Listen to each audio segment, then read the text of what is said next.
Thank you. I will also try to be concise.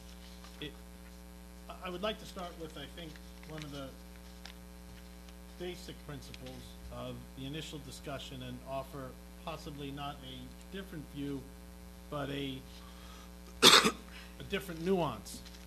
Number one, I wouldn't want anyone to think or be left with the impression that the reason why Turkey may have suffered a degree of public relations debacle in America is because Turkey is playing a different geopolitical role in the world. I don't think that's the case. Thoughtful people in Washington, from the right of center and the left of center, have always appreciated the very special role that Turkey plays in the region. In part, that is why Turkey is such an important and valued ally of America. The reason why Turkey has suffered significantly in terms of American public opinion is not because they entered into a trade agreement with Syria or Iraq or whatever.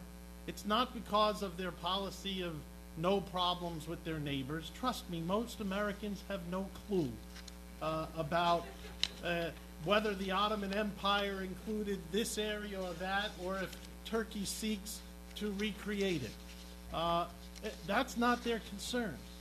Their concern is watching the inflammatory nature too often of the declarations of the government. And that, to the degree Americans are paying attention, is what seems so disconcerting. That's what seems opposite to what they understood Turkey to be. So what I would respectfully suggest is, it's not the new policy, just the opposite. The new policy amongst thoughtful people is embraced. For instance, for all of those who wish to isolate Iran, for all of those who wish to create a bridge, or destroy the bridge, I should say, between Syria and Iran, we fully understand that to the degree that Syria removes itself from the orbit of Iran, Syria is not going to become in the orbit of America. Syria will not become in the orbit of Israel. If we are to have a successful policy with Syria, more likely than not, Syria should become more a part of the orbit of Turkey. That's a positive development. We understand that. But what is disconcerting is in the creation of that positive orbit, there tends to be inflammatory language that actually contradicts the very special role that Turkey plays. And that, I would respectfully suggest, is the great bulk of the consternation in Washington. The other stimulus for this constant consternation is what appears to be an even greater than normal degree of hypocrisy amongst political leaders. And that is not simply related to Turkey, or a greater than normal application of principle in a particularly selective way. It is very difficult to talk with moral clarity and ethical consideration when one embraces leaders such as Ahmadinejad in the way that Turkey's leaders have done.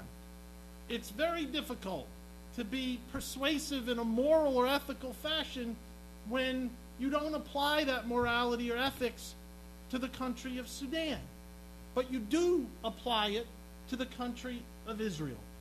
This is what most Americans don't understand. And I've now heard the analogy in terms of how would we Americans feel if hundreds of our countrymen got on a humanitarian mission laced with a political objective, and this country or that country committed the acts that the Israelis committed with respect to the flotilla. And yes, I respect the acknowledgement that no situation is exactly the same. But the truth is there's no application whatsoever. To make an analogy, I heard one last night, how would we feel if Americans were on a boat trying to break whatever horrific situation there is in Iran? How can we possibly make an analogy between the Iranian government and the Israeli government? And the analogy that was just made before in terms of if Americans were trying to go to Kuwait after Saddam Hussein had invaded Kuwait, Kuwait did not attack Iraq. Kuwait was not possessed by a terrorist organization such as Hamas.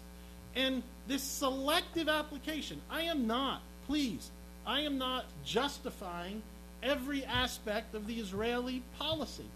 But you can't, I think, adequately analyze the Israeli policy in a vacuum. They're dealing with the government of Hamas. Now, we can argue whether the blockade as it was enforced was done in a smart fashion, but I don't think we can argue legitimately whether or not the Israelis have the right to prevent arms from coming into Gaza. They do. And does Turkey have the right to offer its opinions, its suggestions in international forum to change the policy? Of course they do. But to initiate or participate or cooperate with an action that is designed in a physical way by sending ships to break that blockade is in itself a dangerous act. Let's not be kidding ourselves. Now, did the Israelis succeed in their goal? Well, I think most Israelis would say no. The goal being that to show the world that the humanitarian conditions in Gaza may not be quite as difficult or strained as some might say. And in effect, what the Israelis, the result of the action, was to give a public relations victory to the very people Israel is seeking to prevent from getting arms.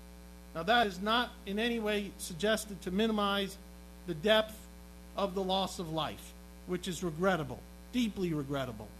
But I also would suggest that in analyzing the scenario, that we cannot just look at the flotilla in a vacuum as if Israel just decided to blockade an area without the history that preceded it. Now, as to the Turks and the Israelis, both sides need to understand that the inflammatory nature of the way in which they behave has consequences. You can't bring the Turkish ambassador in Tel Aviv into a meeting and put him on a chair and insult him before the cameras and not expect that there are consequences. There are. You can't employ inflammatory language over a period of 18 months in Ankara that incites millions of people and then be bewildered when a whole lot of people get on a boat and want to break a blockade. And then you can't be bewildered when the Israeli soldiers seek in a peaceful way to enforce the blockade, but there are those that wish not to act peacefully, and then actions get out of hand, and terrible consequences are the result, and needless death occurs. What sober leaders need to analyze is not just the moment when that soldier makes a split-second decision, but they need to analyze all of the policies and the presentations and the tone that preceded it.